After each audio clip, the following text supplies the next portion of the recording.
66페이지에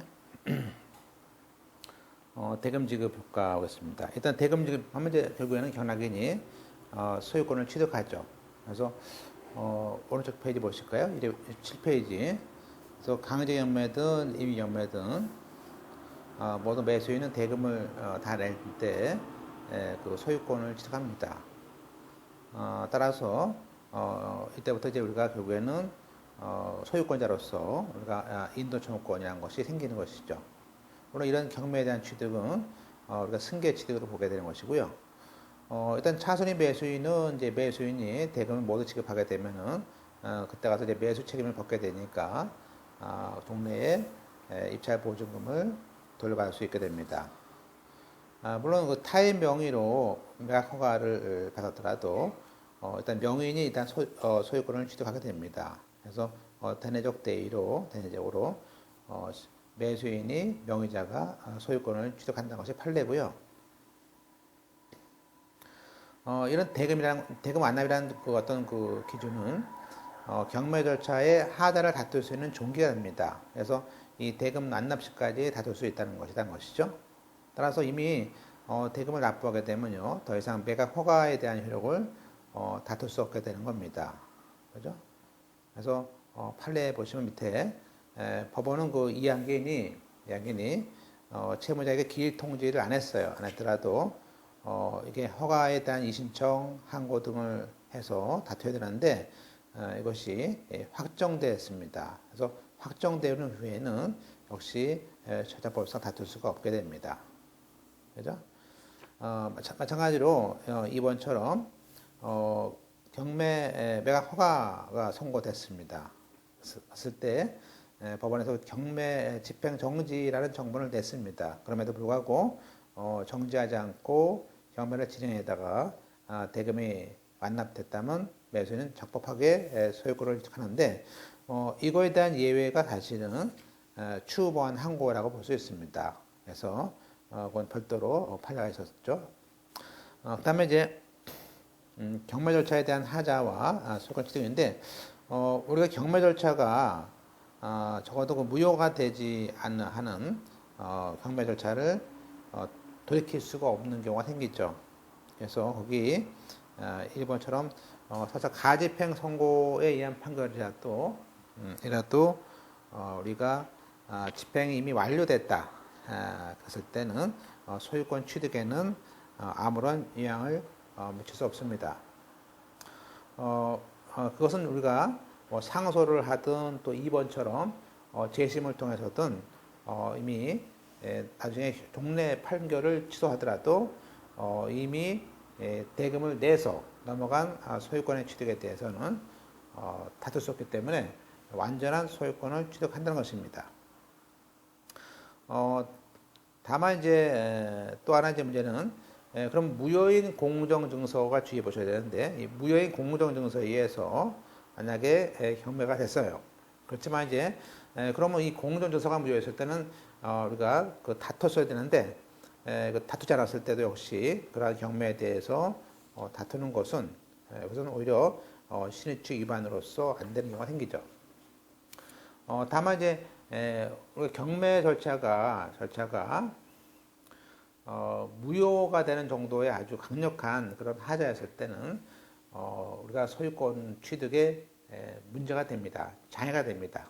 그런데 268페이지에 나번의 1번처럼 경매 개시 결정은 너무 중요하죠. 이 경매 개시 결정 자체가 채무자에게 송달이 안 된 경우, 또 우리가 쭉 봐왔지만 학교 법인에 대한 기본 재산에 대해서 감독 관청의 허가 받지 않으면 무효가 됩니다. 그래서 그런 경우에도 허가를 받지 못한 경우, 또 무권 대리를 통해서 촉탁에 의해서 그 공정증서가 작성된 경우, 이런 경우들에 대해서는 그게 소유권 취득에 장애가 되는 것이니까 주요 세 가지 정도를 기억하셔야 되고,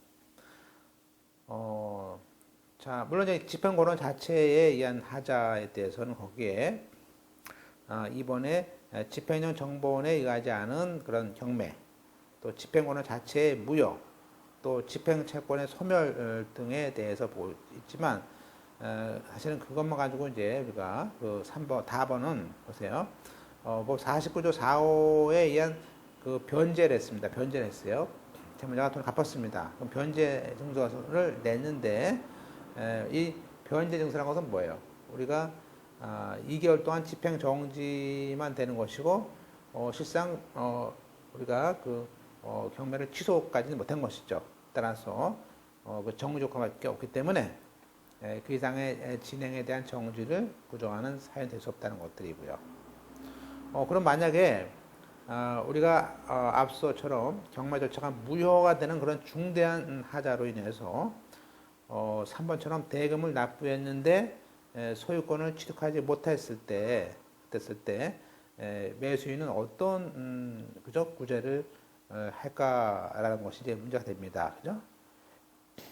그래서 그건 결국에는 민법상 우리가 매매에 대한 담보 책임이 있습니다. 그래서 매매를 해서 매매 계약이 그죠? 매매 계약이 무효가 됐을 때 그때 매도인이 담보 책임지는 것처럼 이 경우도 담보 책임 문제로 해결한다. 것들을 알 수 있습니다.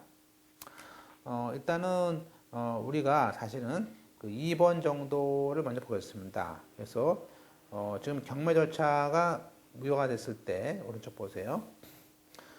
부당이득에 대한 반환 청구를 할 수 있습니까? 이제 그런 얘기겠죠. 근데 반대하고 있습니다. 다시 말하면 578조에 보면 민법상 우리가 물론 이제 매매 계약으로 보게 되는 것이 경매인데요. 목적물의 하자로 인해서 경락인이 경락의 목적 재산을 완전하게 취득할 수 없을 때, 그때 매도인은 당연히 담보 책임을 채권자에게 부담시키자라는 것이고, 그에 대한 경락인의 보규정입니다. 근데 이제 이러한 담보 책임은요, 그 매매나 경매가 유효하게 유효하게 됐는데, 그 권리 전부 일부가 타인에게 속하는 등, 권리하자죠. 권리하자로 인해서, 경락인에게 완전한 소유권을 취득할 수 없거나, 이를 잃어버렸을 때, 우리가 인정되는 것이기 때문에, 경매가 무효인 때는 우리가 그 담보 책임은 인정할 수 없다는 판례죠. 그죠? 그러나 이제 밑에 있는 2004년 판례를 한번 보실까요? 지금 판례 보면요, 그 강제경매에서 경락인이 경락대금을 다 완납했는데 지금 문제는 경매에 기초가 된 채무자 명의의 소유권 등기가 그 소유권 등기가 원인 무효가 되는 바람에 경매가 무효됐습니다. 자, 이때는 경매 절차의 무효는 뭐죠? 그 등기가 무효이기 때문에 전소유자의 등기가 그래서 무효가 된 것인데 이때 경매에 대해서 그 우리가 부당이득 반환 청구를 인정하는 것이고요. 다만 우리가 민법 58조의 담보 책임에 대해서는 여전히 부정하고 있습니다. 다시 한번 보면요. 경락인이 경매 절차에서 경락대금을 받아서 소유권 등기까지 했지만 그 경매의 강제경매 기초가 된 채무자 명의 등기가 전소유자, 그 소유자겠죠. 채무자 등기가 원인 무효가 돼서 결과적으로는 경매 부동산에 대한 소유권 취득을 못하게 됐을 때 그때는 경매가 무효가 되는 거 아니냐. 그죠? 따라서 경락인은 결국에 경락인은 일단 채권자한테 돈을 달라는 거예요. 그래서 배당받은 채권자들한테 그죠? 이 사람은 대금을 냈는데 경매가 무효가 되는 바람에 우리가 소유권을 잃게 된 것이고, 그럼 그 대금에 해당하는 금액에 대해서는 결국에는 채권자들이 배당 채권자들이 돈 다 받아간 거 아니겠습니까? 그래서 그때는 여기는 원인 없이 받아간 것이기 때문에 그 배당 받아갈 채권자들에 대해서 여기에 경락인은 그 경매 채권자에게 경매 진행 중에 즉 배당 절차에서 배당받은 금액에 대해서 달라, 즉 부당이득으로 달라라는 부당이득 반환 청구로 해결하는 것이지, 그러니까 담보 책임 문제는 그게 해당하지 않는다를 알 수 있습니다. 그죠? 그다음에 이제 우리가 하나 더 이제 우리가 97년도 판례를 이제 보게 되는데요. 이건 경매 절차가 유효하게 된 걸 이제 보겠습니다. 268페이지 앞으로 다시 왔습니다. 그래서 우리가 지금 이 사건은 뭐냐면 좀 소유권에 관한 가등기가 된 상태에서 경매가 진행돼서 소유권에 대한 소유권을 낙찰받았습니다. 근데 이제 문제는 뭐냐면 이렇게 가등기가 이게 선순위 가등기가 돼서 낙찰받아도 가등기가 마소 안 된 경우죠. 안 됐기 때문에 가등기에 관한 본등기가 됨에 따라서 낙찰받은 소유권을 날라가게 됩니다. 그러면 결국에는 소유권을 행사해야 되니까 경매로 소유권 이전이 불능되게 되는 것이죠. 그죠? 따라서 그럴 경우에는 경매 절차가 취소가 돼서 결국에는 그 낙찰 대금을 받아받을 수 없게 되는데요. 그런데 그렇지만 이것은 마치 우리가 다음 페이지에 있습니다. 첫째 줄에 매매 목적 매매를 했는데 그 위에는 저당권자나 전세권자가 권리를 행사해서 소유권을 취득할 수 없는 경우가 있지 않습니까? 즉 이게 담보책임에서 저당권의 행사, 전세권의 행사에 따라서 매매를 했는데 매수인의 소유권을 뺏겼어요. 그거 유사하기 때문에 578조, 576조의 권리 제한에 대한 행사, 이 규정의 담보 책임은 물을 수 있다. 그죠? 따라서 이러한 담보 책임은 낙찰자가 원래 경매 절차에서 별도로 소송을 해서 1차적으로 채무자에게 또 그 다음에 배당받을 채권자에게 돈 내놔라 이렇게 취급하는 것이 원칙이지만 아직 배당이 실시 안 됐다면 낙찰인으로 하여금 배당되는 것을 기다렸다가 그죠? 별도로 소송하라라는 것은 너무 강하기 때문에 낙찰자로서는 결국에 우리가 그 계약을 해제하고 낙찰 대금의 반환 청구라는 담보 책임을 취급을 할 수가 있습니다. 그래서 이렇게 경매절차가 가등기하는 본등기로 해서 소유권을 뺏긴 사람은 우리가 담보 책임에 반해서 아예 경매절차가 무효일 때는 그때는 담보 책임은 안 되고 부당이 된 문제는 된다. 것들이 이제 판례죠. 자 이제 우리가 이어서 대금의 문제 170페이지입니다. 물론 대금은 이제 우리가 그 앞서 그 신청 보증금, 매수 신청 보증금을 뺀 잔금에 해당하는 그 허가서에 있는 대금을 내면 됩니다. 그래서 물론 우리가 늦게 낸 경우도 있죠. 그럴 때는 대금 지급 기한 말일부터 그 다음 날부터 계산해서 현실적으로 대금을 지급한 날까지 연 이하의 이자를 붙여서 내면 됩니다. 그 다음에 이제 물론 이때 이렇게 그 밑에 박스에 보듯이 전에 매수인이 만약에 돈을 못 내서 이렇게 뒤늦게 내서 재매각 절차를 취소하기 위해서 대금을 내는 경우가 있는데 이렇게 돈을 늦게 내는 사람의 경우에는 148조의 특별한 지급인 채무인수라든지 또 차익지급이라든지 이런 절차를 써먹을 수가 없습니다. 그래서 경매 절차를 늦게 내는 사람, 돈을 늦게 내는 사람들은 상계나 차익지급 제도를 허용을 안 해주는구나. 것들이 이제 판례다. 아셨습니다. 일단 이제 우리가 다섯 번째는 이제 아까 봤던 것 비슷한데 대금 지급 기한을 원래 대금 지급 기한을 지정해야 되는데 대금 지급 기한을 지정하지 않는 경우가 있죠. 그거는 뭐가 있을까요? 두 가지 채무 인수하고 차익 지급일 때 이 두 가지 경우에 대금 지급 기한을 정하지 않고요. 물론 이제 다번처럼 대금을 제때 안 냈을 때 대금을 이제 잔금을 안 내게 되면 다시 재매각을 가는데 그 재매각기 전에 미리 대금을 했을 때는 또 그 이제 종전의 재매각은 취소합니다. 그럴 때는 당연히 대금 지급 기한은 지정을 안 해주기 때문에 이 세 가지 경우가 대금 지급 기한에 대한 지정이 필요 없다 할 수 있고 3번이 이제 그 연관된 얘기예요. 그래서 이렇게 매수인이 그 한 달이라는 그 대금 지급 기한을 줬는데 그럼에도 불구하고 대금 채무를 불이행했을 때는 어떻게 합니까에 대해서는 일단은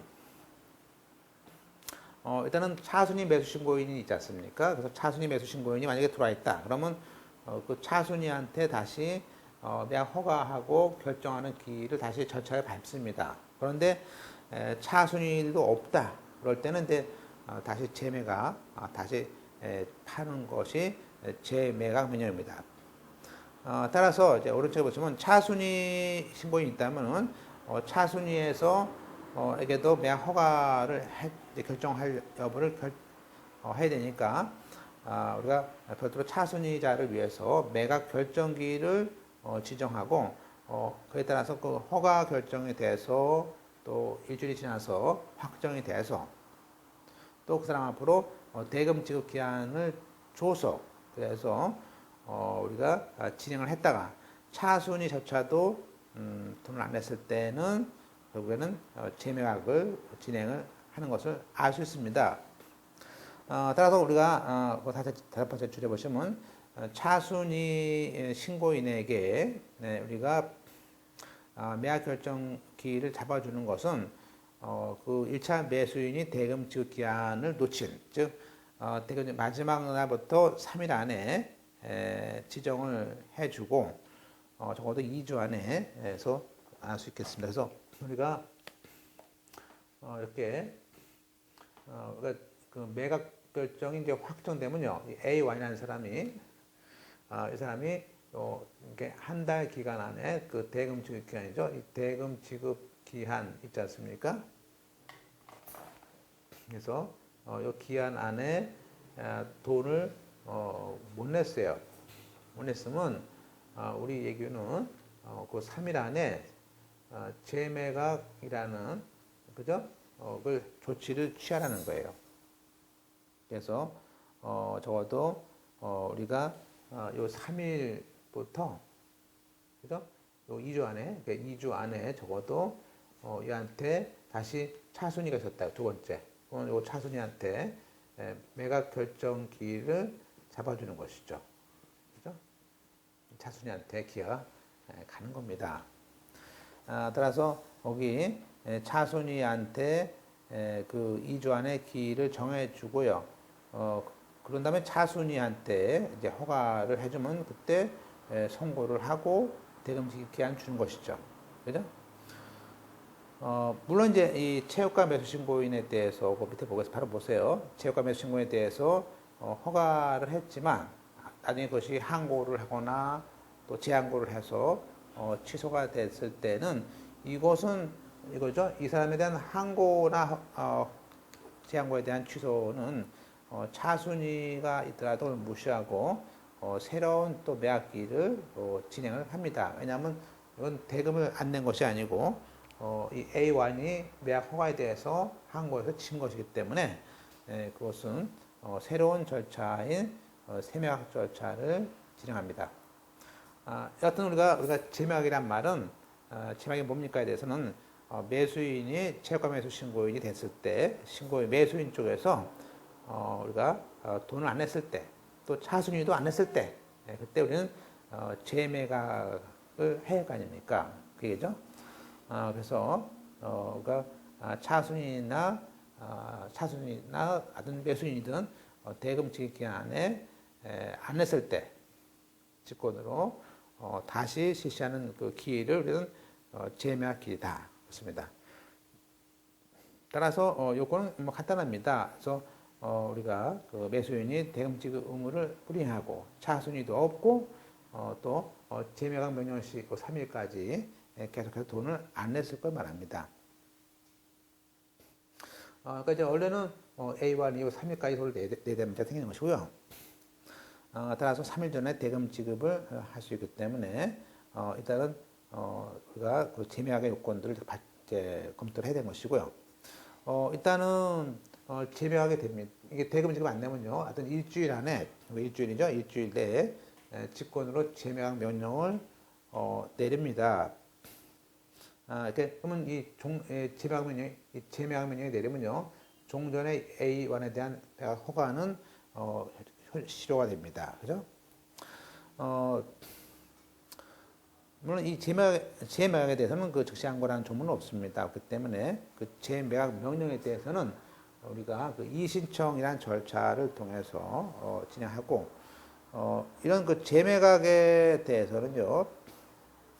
우리가 이제 별도로 그 매각기를 정해줍니다. 똑같이 공고도 하고 똑같은 절차를 거는 겁니다. 그래서 적어도 재매각기일은 공고를 한 다음에 2주나 2주 플러스 20일, 2주 후 또는 20일 적어도 20일 내에 그 재매각기를 정해주는 거다라는 것을 알 수 있어요. 그래서 이런 재매각 기일도 우리가 당연히 그 하나의 기일이니까 이양견에게 통지를 일일이 하는 것은 같습니다. 그다음에 재매각에 대한 명령의 효과 됐고요. 2번이 중요한데 그 매각 조건 페이지 넘어갔습니다. 272페이지. 매각 조건은 그 종전 매각 조건을 정하거든요. 그래서 전에 매수인이 채무가 매수인으로서 호창받은 매각기일에서 과거에 그러니까 또 A1이 자기가 그죠? 그 당시에 채무가 매수인 신고인으로 받았던 그 최저가입니다. 그 최저 가격으로 우리가 그대로 재매각기일 때 지정을 하는 것을 아셨습니다. 일단 재매각에서는요, 이렇게 A1이라는 전 매수인은 매수 신청할 수 없고, 또 매수 신청 보증금도 우리가 10%를 떼는 것을 알 수 있습니다. 물론 이제 5번은 예외적인 것인데요. 이 A1이 그 매수 신청 보증금을 반환받는 경우는 아예 경매를 취소하거나, 경매를 취하거나, 또 무효로 취소된다. 이렇게 경매 취하나 취소가 돼버리면 받을 수 있기 때문에, 만약 이 사람이 A1이 내가 근데 20억인데 2억을 내놨어. 2억이라는 돈이 날아갈 게 생겼습니다. 너무 억울해. 그러면 경매 취소 어떻게 취소할 거라는 그런 절차를 골머리 연구를 해야겠죠. 그 다음에 이제 6항이 또 6항 똑같이 재매각을 할 때도요. 역시 재매각해서 압류권자 등에게 남을 가망성이 있느냐를 봐야 됩니다. 따라서 남을 가망성이 있느냐 없느냐에 해당에 대해서는 우리가 재매각 시의 최저 가격으로 판단한 것이 아니고, 왜냐하면 이 당시에 A1이라는 사람이 그 당시에 A1이라는 사람이 예컨대 뭐 2억을 써가 됐습니다, 그죠? 그러면 2천만 원은 보증금을 냈겠죠, 2천만 원은. 그래서 그 당시 1억 8천만 원, 1억 8천만 원이 최저가였어요. 그럼 나중에 이 사람이 잔금을 못 냈어요. 나중에 재매각을 하게 되는데, 이때 재매각 때는 똑같이 종전에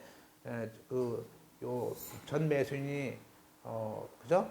있었던 그 최저가로 그대로 1억 8천만 원에 진행을 할 거란 말이에요. 하지만 이때도 무효 판단할 때는 다만 이때 무효 판단할 때는요, 그 압류 채권자에게 우선하는 비용하고 부담까지 남아야겠죠. 남아야 되지만 그 대신에 여기 2천만 원 뺏긴 게 있지 않습니까? 그래서 2천만 원 뺏긴 것까지 고려해야 되니까 우리가 재매각은 무난히 되겠죠. 그죠? 그래서 그거 얘기입니다. 그래서 네, 됐습니까? 그래서 우리 지금 172페이지 보고 있죠? 그래서 6번에 그 재매각할 때 무효에 대해서는 우리가 재매각 시 최저 가격만 기준이 볼 것이 아니고 재매각할 때 최저 매각 가격하고요. 전 매수인이 보증금에서 반환하지 않은 금액에 대해서도 즉 우선 채권자의 채권 부담 비용을 넘지 않는지를 가지고 같이 포함해서 판단을 할 겁니다. 또 차순위 매수 신고인에 대한 허가가 결정된 후부터는 아예 허가된다면 전 매수인의 대금은 납부를 못하는 것이 알 수 있고요. 그래서 경우에는 대금 지급 후 3일까지만 돈을 낼 수 있는 것이기 때문에 이미 그러니까 전 매수인이 그죠?에 대해서 허가가 된 후에는 그때부터는 결국에는 대금을 받지 못하게 대금을 납부해도 받지 않는다 그런 걸 알 수 있어요. 됐습니까? 자, 그러면 이제 이런 얘기죠. 채무가 매수인이 대금을 납부를 했어요. 그러면 이제 여기는 보증금을 모치라는 그 보증 뺏기는 그 제재를 받게 되는 것인데 차순위 신고인이 매각 허가 결정을 받아요. 그러면 그때부터 이제 차순위 신고인이 새로운 매수인으로서 B1이 A2가 되는 거 아닙니까? 그러면 전 매수인은 대금을 납부하려고 해도 대금을 납부할 수는 없는 겁니다. 그래서 적어도 납부하려면 여기 A1이 납부하려면 요 A2라는 사람이 적어도 매각 허가 결정이 되기 전까지 그때까지 돈을 내지 않겠느냐라는 것들이 이제 그 얘기예요. 그죠? 실무제요 얘기고요.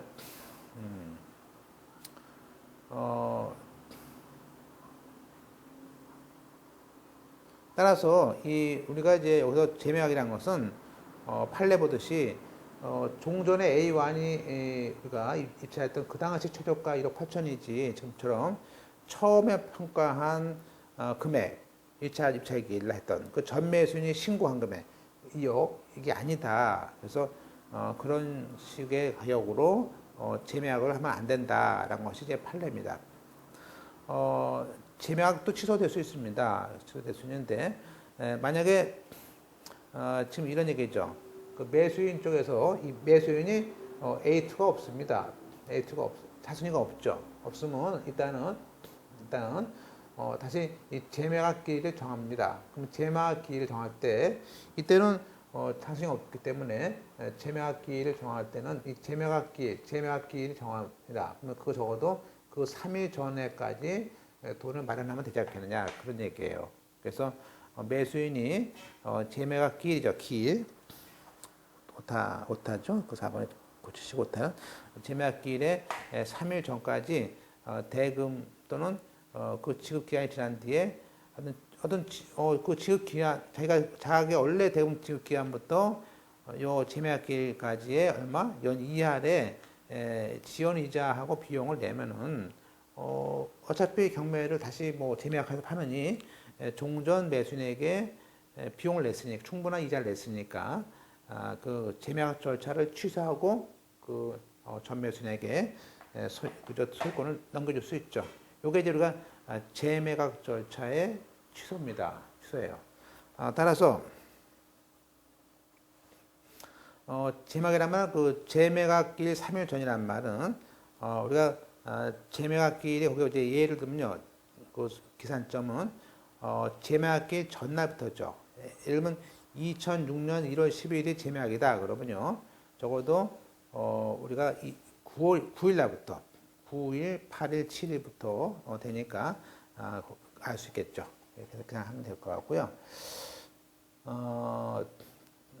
그다음에 이제 취소는 절차는 이제 우리가 반드시 취소를 해줍니다. 그래서 어차피 돈이 들어왔으니까 뭐 재량으로 있는 것이 아니고 우리가 이자 비용 그다음에 돈 들어왔다면 그건 취소를 해줘야겠죠.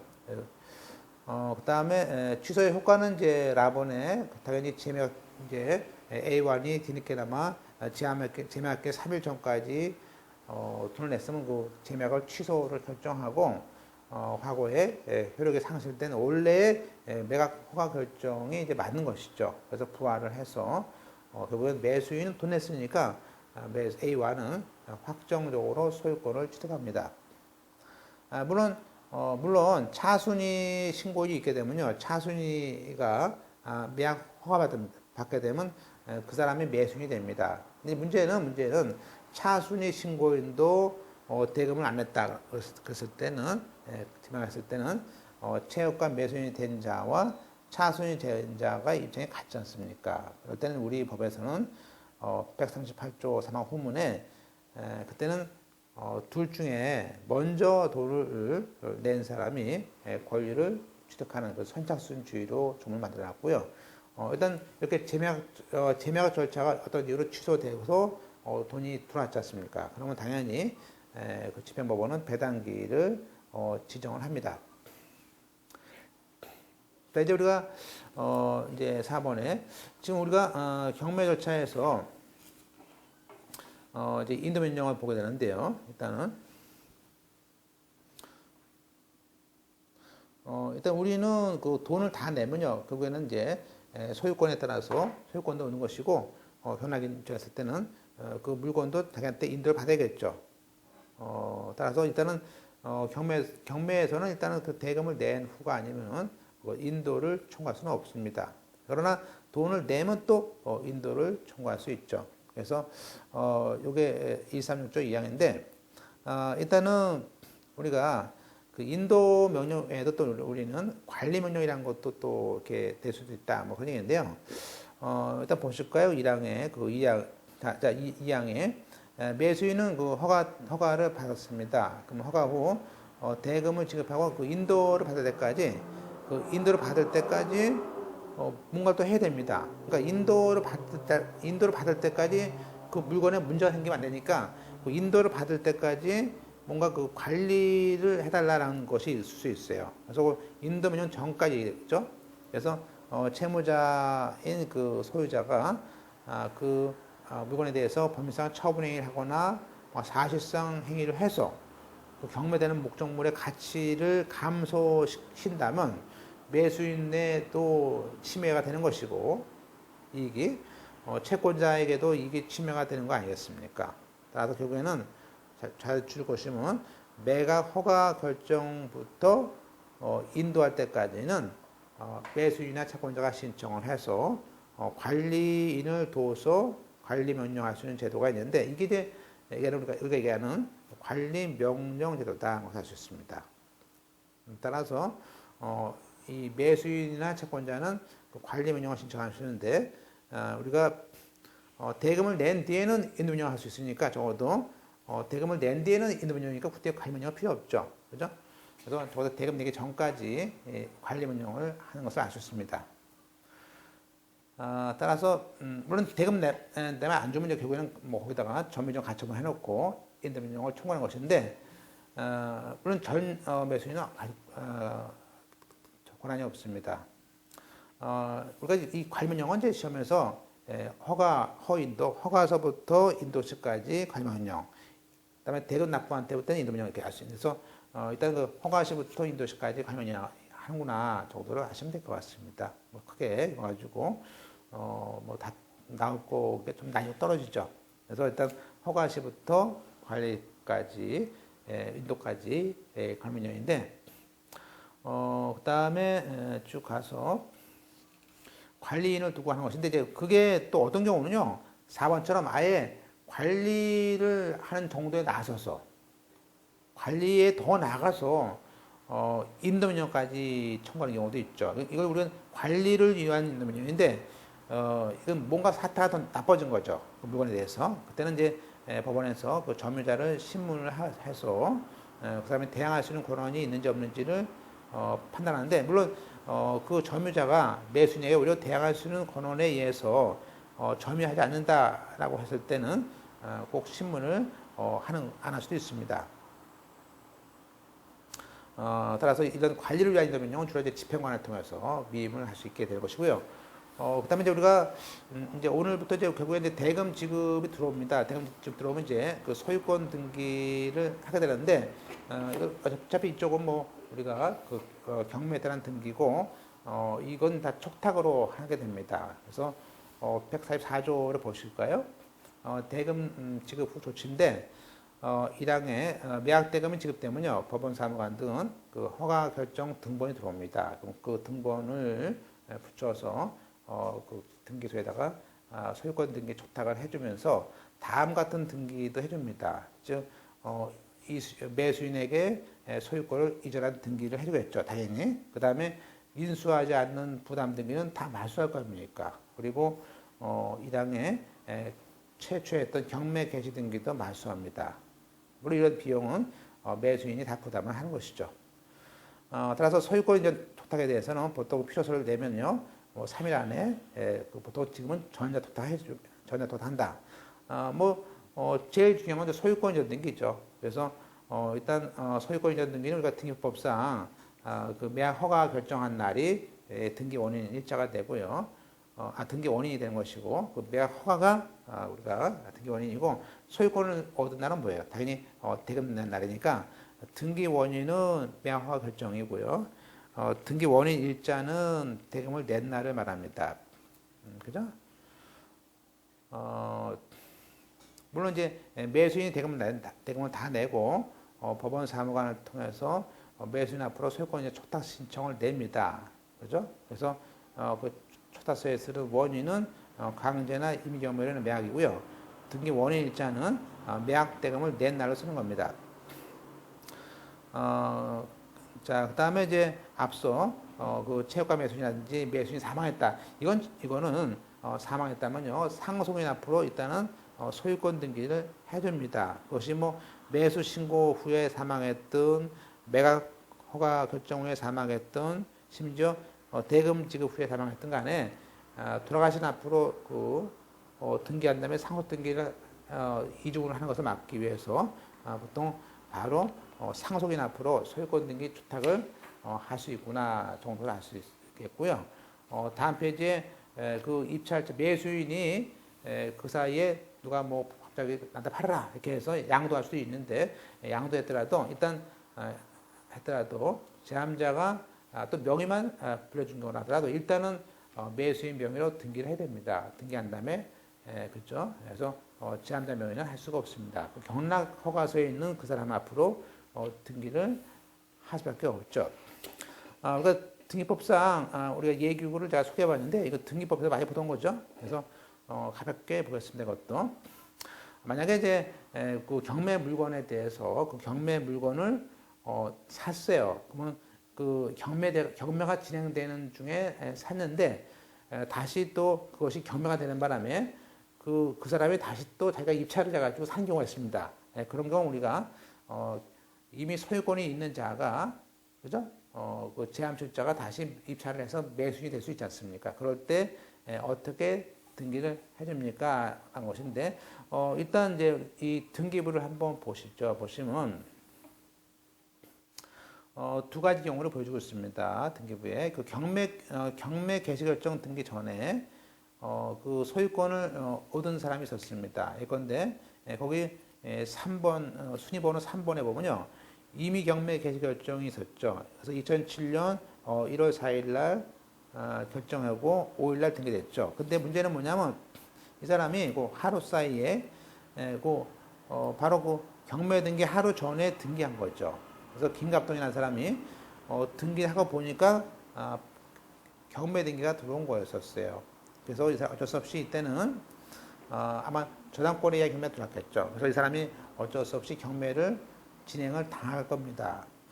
그래서 그때 다시 김갑동이가 경매가 되니까 뭐예요? 다시 그 입찰을 했습니다. 그래서 그러면 그 김갑동이가 다시 샀죠? 그러면 다시 그 우리가 이렇게 경매된 게 전에 산 사람이 매수인이 됐을 때 과거에 김갑동이라는 소유권 등기가 그 경매된 게 전에 있기 때문에 이때는 4번에서 이미 경매된 게 맞소를 하면서 거기 권리자 기타 다음란에 매수인 가로 안에 2번 소유자 김갑동이라고 써서 종전의 소유자 등기를 구태하지 않고 전에 소유권에 관한 등기를 하는 것을 알 수 있습니다. 그렇게 함으로써 세금 같은 것들을 좀 절약할 수도 있겠죠, 사람이. 결과적으로는 경매 거기 박스 보세요. 맨 위에 보면 경매 등기 전에 들어온 제함실자는 1번에 제함실자 앞으로 소유권 등기를 할 필요 없다. 하지 않는다는 거예요. 그죠? 그리고 종전 제함실자의 등기도 또 말소를 안 합니다. 그래서 전에 했던 김갑동 등기는 말소도 안 하고 그 사람 종전의 등기를 써보는 것인데 그게 오른쪽 반대예요. 오른쪽은 경매 등기 후에 제함실자는요. 그 제함실자 등기를 말소하고요. 다시 등기합니다. 그것이 어딨냐면 끝에 경매 개시결정 등기 후에 소유권을 이전받은 제함실자가 매수인일 때 볼까요? 자, 이거는 2번 등기가 경매 개시결정 등기고요. 이게 공교롭게도 뭐죠? 1월 4일인데 3번에 가지고 이 김갑동이라는 사람이 경매 등기 전에 들어왔네요. 그죠? 들어왔어요. 그러면 이 사람은 다시 5번 해가지고 2007년 아마 그 5월 20일 날 경매로 샀어요. 샀는데 이때는 경매 등기 후기 때문에 자기 앞으로 소유권 등기를 하고요. 그런 다음에 종전에 있던 3번 소유권 등기는 말소합니다. 왜냐하면 그 압류 등기 뒤에 들어갔기 때문에 말소하는 것이죠. 그래서 결론적으로 경매 등기 전에 들어온 경우에는 말소하지 않고 써먹는 것인데 경매 등기 후에 들어온 제합시장은 말소도 하고 다시 소유권 등기해야 되는구나 것들을 알 수 있습니다. 그리고 이제 끝으로 우리가 277페이지에 있는 거 하나 더 보죠. 6번에. 이것도 등기법상 많이 나오는 문제고 또 우리 쪽도 많이 나오기 때문에 양쪽 다 거치는 문제인데요. 제가 등기법 할 때도 봤던 것인데 다시 한번 검토해 보죠. 277페이지입니다. 6번이에요. 우리가 이 구분 건물에 지금 질문이 전유 부분만에 의해서 저당권이 들어왔습니다. 그러면 이 건물만에 관해서 저당권이 됐으면 당연히 건물만의 저당권 실행은 건물만에 대한 경매가 되겠죠. 그런데 문제는 건물에 대한 경매가 되면서 그 밑에 있는 대지권에 대한 소유권 등기까지도 같이 해주느냐. 그러니까 원래는 건물만 경매됐으면 대지권에 대한 소유권 등기를 안 해줄 거 아니냐. 그런 얘기인데 우리가 건물 플러스 대지권에 대한 얘기인데요. 자, 이것은 우리가 눈에 얘기했지만 어려운 얘기는 아니에요. 그래서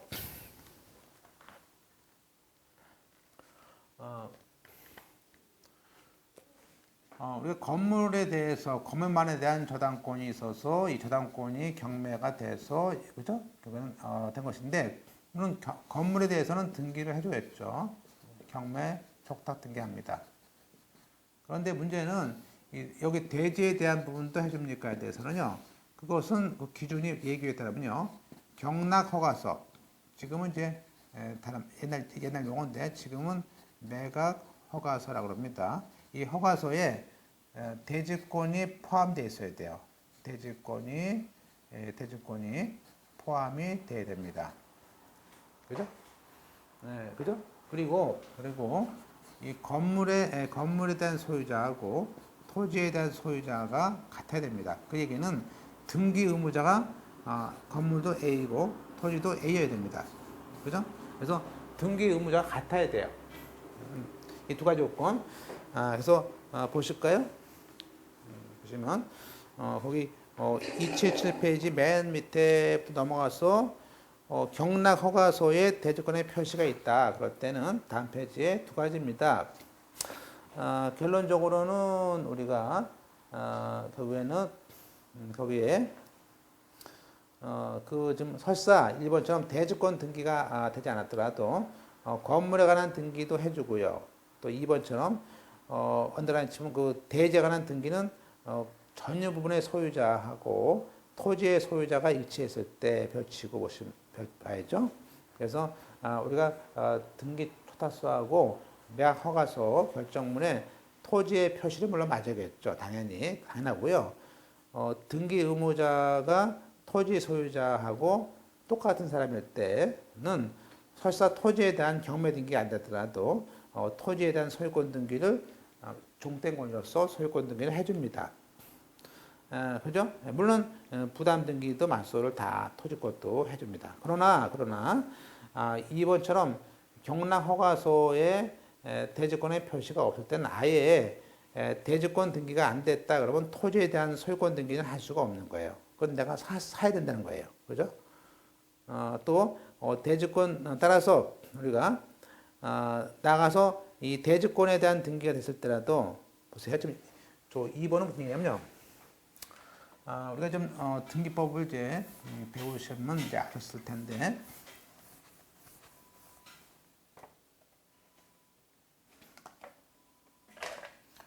지금 우리가 건물과 대지권은 이제 그 일체성에 의해서 건물에 대한 대지권이 있으면요. 건물 등기부에다가 해야 될 등기는 우리가 대지권에 대한 등기를 안 해도 건물 등기부에만 하면 대지권에 효력이 미칩니다. 그죠? 따라서 건물의 저당권, 아파트 같은 경우 건물의 저당권 하면요, 대지권 등기, 저당권 등기 안 해도 저당권이 있는 것처럼 미쳐요. 그죠? 그런데 만약에 지금 이거죠. 지금 여기서 토지가 있고 지금 건물이 있는 거예요. 근데 만약에 이 토지가 이 건물이 대지권이 아니에요. 그러면 지금 여기에 대해서 지금 저당권이 있어서 저당권에 의해서 경매가 됐어요. 그러면 건물에 대한 등기는 해주겠죠. A라는 사람에서 경락인 B로 해줍니다. 근데 이 대지권에 대한 표시는 없어요. 그죠? 그럼 우리가 이 대지권, 그 다음에 그 뒤에 대지권이 들어오겠죠? 그러면 그 대지권 등기가 있을 때는요. 자, 대지권 등기가 있을 때는, 아까 경락허가서에 대지권의 표시가 없어요. 그러면 이제 거기 그거 보세요. 그 박스 278페이지 방가로 2번에 있는 동그라미 2번 펼쳐놓으시고, 그러니까 대지권 등기가 됐을 때는 대지권 등기는 말소를 해야 됩니다. 그죠? 만약에 건물 등기부에 대지권 등기가 있다면요, 우리가 이 토지, 우리가 보세요. 대지권이 있은 다음에는요, 다시 한번. 대지권이 있은 다음에는요, 건물만에 관한 등기가 안 되고요. 토지만에 대한 등기는 안 되는 거예요. 그러니까 이 대지권 등기가 있다는 것은 뭐예요? 자, 대지권 등기가 있게 되면 토지만에 대한 소유권 등기가 돼야 안 돼요. 안 되죠. 또 건물만에 관한 등기도 아예 안 됩니다. 그러니까 이 대지권 등기가 됐을 때는요, 아예 뭐죠? 이 대지권 등기를 말소하고 건물만에 관한 등기를 해야 됩니다. 그래서 그 정도 아시고 나중에 등기법에서 배울 텐데 거기에 따라서 그때는 대지권 등기하고 거꾸로 대지권 등기를 말소한 다음에, 즉 한마디로 대지권이 없는 건물이 되는 거예요. 대지권 등기 말소한 다음에 우리가 건물만 분양이 받습니다. 그러면 우리가 다시 한번 결론적으로 뭐 이렇게 어려워 보이지만 다시 한번 만약에 우리가 경매를 내가 갔는데 이 아파트 건물이 들어왔는데 그 아파트 건물이 대지권이 없다는 소문이 있어. 그죠? 그래서 우리가 보니까 경락허가서에 보니까 대지권이 없어. 그러면 이 건물에 대한 만약에 등기부에 대지권이 있더라도 건물에 대한 대지권이라는 것에 대해서 경락허가서에 대지권이 없어요. 없으면 이 사람은 어때요? 건물만 받는 거예요. 경매를. 그러니까 토지에 대한 권리는 제가 돈 주고 사야 되는 것이죠. 한마디로 땅에 대한 권리가 없는 걸 사니까 이 건물은 싸겠죠. 싸겠죠. 그죠? 네. 싸다고 막 사는 건 아니죠. 네. 그래서 그런 고민이 생기는 것이죠. 그래서 이것처럼 대지권 등기가 됐더라도 대지권은 말소를 해야 되고 따라서 매수인은 결국에는 대지권 말소한 다음에 건물만에 대한 소유권 등기를 할 수밖에 없는 것이죠. 그죠? 그리고 토지에 대한 각종 등기는 해주지도 않습니다. 그죠? 예. 그래가지고 대지권 등기가 안 됐더라도 경락허가서에 대지권의 표시가 돼 있어야 되는구나. 그런 거 사야 되는구나. 라는 것을 알려주는 것이고요. 끝으로 7번에 이제 경매가 됐을 때 소유권 넘어가는 것이고, 물론 이제 등기를 할 때는 사실은 우리가 농지증 자체 경매 경우 필요 없습니다. 미리 봤으니까 경매의 경우에는 농지증 등기는 사실 필요 없죠. 허가 시에 봤으니까. 그리고 이제 끝으로 매수인이 인수하지 않는 각종 부담 등이 왔었는데 이거는 이제 우리가 좀 쉬었다가